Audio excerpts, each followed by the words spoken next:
eyes are useless at this point, but that goat is something special. 5 times you snatch him back from the jaws of death.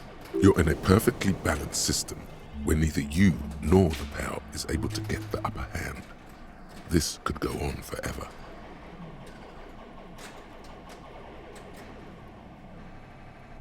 Stay on the ball. It's a red check.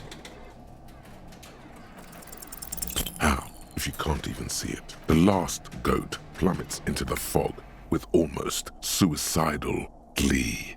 There goes nothing, finger boy. This small elevator is dimly lit by a bulb that's been glowing for ages. The latticed cage is open, inviting you to step inside. Look in. Smells of nougat and sweat. Your head brushes up against the ceiling. There is a control panel to your right, and just enough room for 2 people to fit in.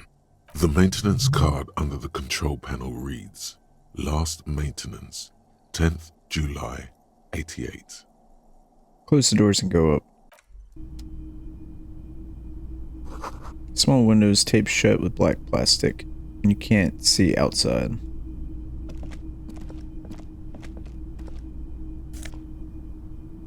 Pinball maker's coat, +1 hand-eye coordination, +1 empathy.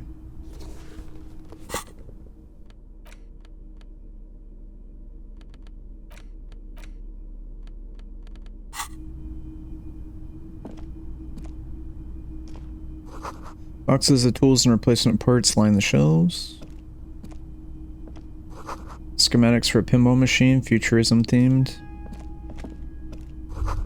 Pinball machine has been taken apart and gutted. So this is where they brought 40 pinball machines to fix them up. A long time ago. Everything is covered with dust now. This used to be a pinball workshop. Yes, Martinez North 22 used to be a pinball arcade. A creak. Some dust falls off a shelf, and it has been forgotten. Now there is only one working machine in the main hall. The rest is lost to dust. Remember the dice maker? Then that means... Erling and Rags was once the East Delta Pinball Arcade. This is all left over from that. As the dice maker said, yes, it all fits. Not that it has anything to do with the case, but it is a nice connection. But then it went bankrupt. Your skin crawls from making the connection. It's like they gave up on fixing the pinball machines at some point. Yes, pinball hasn't enjoyed a heyday for 15 or 20 years. Could this mean the Whirling and Rags really is part of the Doom commercial area? Yes, it would mean that, and God would not like that. He should probably be made aware that his establishment is part of the neighborhood ghost story. Finished thought. What we got over here? You clearly see footprints in the downy carpet of dust covering the workshop floor. Someone's been back here recently. The dust has not settled again where these footprints have been made. The displacement in this dusty hell tells a story. What does this mean? Neither the footprints nor the dust speak their secrets, but you know it means that someone has been back here. Crouch, study the footprints. Large prints, most likely made by boots. The size is hard to determine. Sole could be bigger than vamp.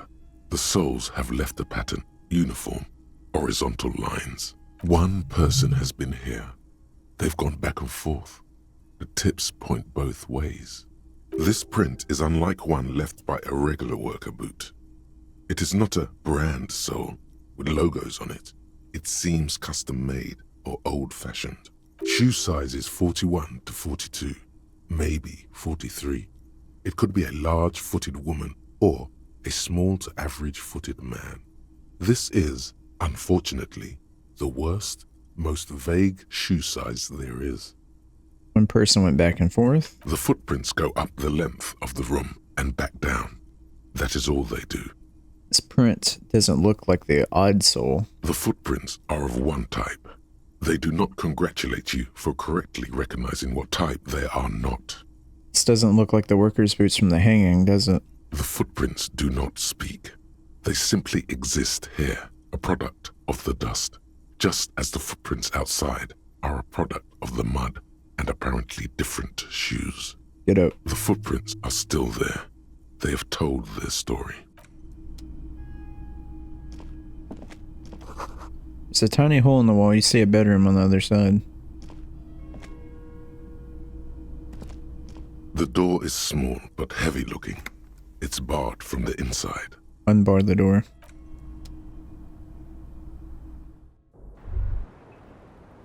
Smell of cigarette smoke in the air. Astra menthol.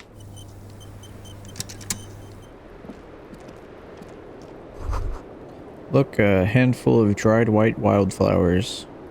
Just as you look at the flowers, a gust of wind raises them from the roof, picking them up in the air. Move your hand fast.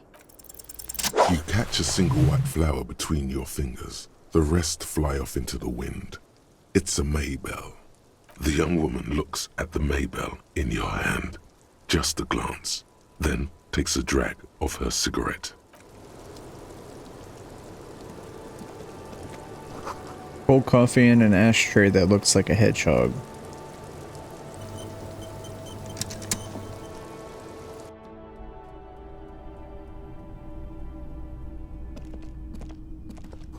Bed has been hastily made.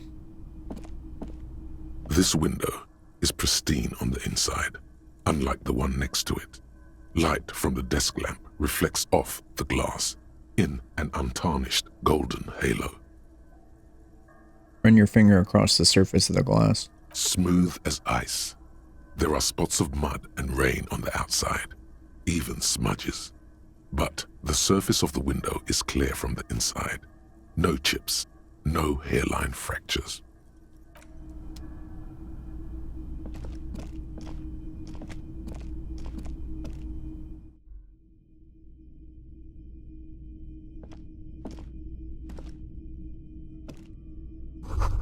Hotel bill calculations. Looks like she's had an extended stay.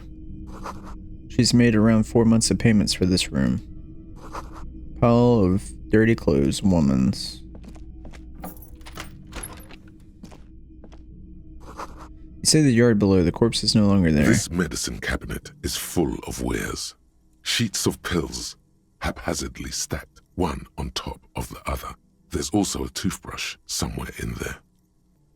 Look at the toothbrush. It's been used quite a lot, but not for scrubbing blood off towels or anything else interesting, it seems. It's clean of chemical odors too, just some dried toothpaste on the handle. Look at the medications. Pharmaceuticals line the shelves, sheet upon sheet of pill bottle next to pill bottle. Acetylic acid, APAP, eye drops, blood thinners. Search the pill sheets. Among some foreign, probably Messinian or Gottwaldian, marked red blister packs you find. What do you find? This is going to take a little know-how. Search the bottles. Pill bottles rattle like bones as you search the cabinet. Paracetamol, histoperidol, something in a foreign language you can't read.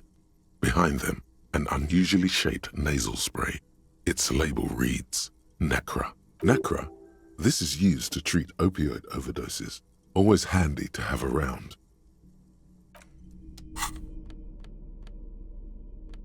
Let's see.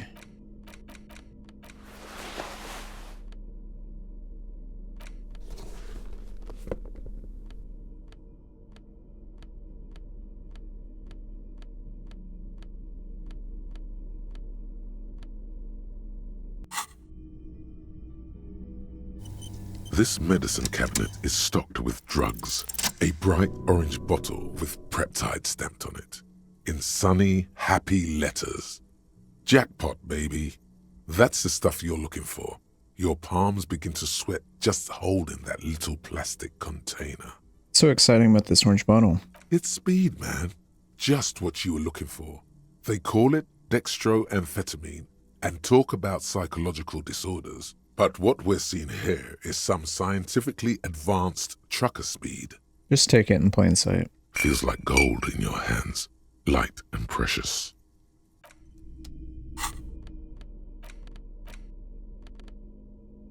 Increases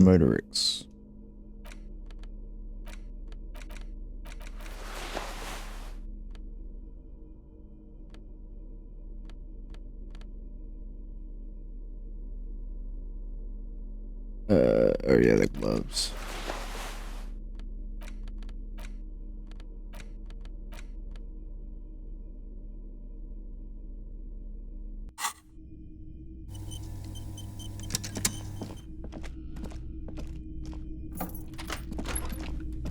All right.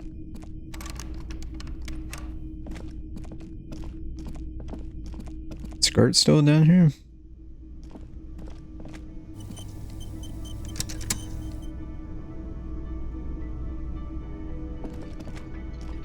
Can I help you? Saw another thing in the whirling. Another thing. Great. I love those. There's a peephole on the wall. What wall? Upstairs in the secret back room right next to Claugier's bedroom. I think it's used for looking in on guests. I'll have it fixed at once. Thank you for letting me know. I assure you, the whirling does not abide spying on its guests. The color has drained from his face. Alright, you've been notified. Thank you. I'll patch it up personally. Was there something else about the establishment? I hope not. What if I told you I got into the back room behind the blue steel door? Oh, okay. Well, I did hear you make noise back there, so good for you. He's really holding himself back here. It takes a lot of willpower not to ask. Obviously, he's been wanting to know what's behind the door. Gonna ask what's back there? Okay, what is back there? Pinball machines, a pinball workshop. Ha! I knew it. I've always wondered where those machines by the door came from. And they told me there was some kind of pinball thing here too. I knew it. Were there any back there? In working order, I mean. Why do you want to play? No, I was just wondering if you found pinball machines there. He was wondering about something business related, about how much money he could make of one. If you're thinking of selling those machines, I want to cut. C-suite shit. I'm a disruptor. Those machines are whirling property. But if it makes you feel any better, I'm not planning to sell them. It wouldn't hurt to get a little life in here. Other than the hellish karaoke machine. That one's always causing trouble. Yeah, those numbers he's adding up must be making good sense to him right now. Sounds like he cares about the place. He's not going to be overjoyed to hear that it's part of the doomed commercial area. He should still know. You have to be forewarned about these things. I have to warn you, I may have discovered that the whirling is part of the doomed commercial area. What? Why would you say that? We're at a completely different address from that whole thing. So he knows of the doomed commercial area and its address. He's thought about this. The whirling is listed on the intercom outside as one of the businesses in Building B. You should get your wiring fixed. I tried to call and couldn't reach you. I've been working here for a long time, and that intercom has never been used by the whirling.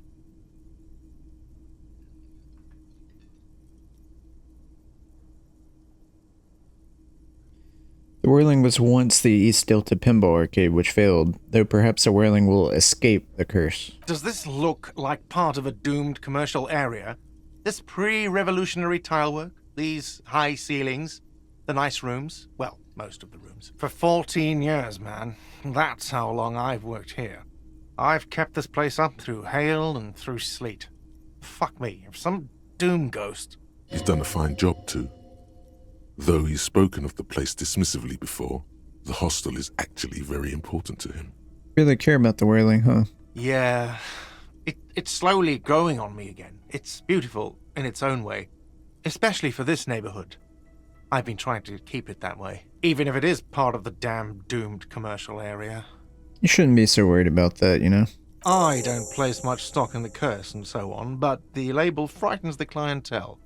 Who wants to stay at a doomed hostel? Who owns Everything's this place? doomed enough without that. Some real estate management company. They never come around here, just collect money from afar. Honestly, I think some money laundering might be involved. Who named it? Well, it sure as hell wasn't the real estate company. You did? You look surprised. What? It's a great name, I know. Cafeteria managers come up with great names too. It's from a song. A song? Hail, Holy Queen by the Ateniers.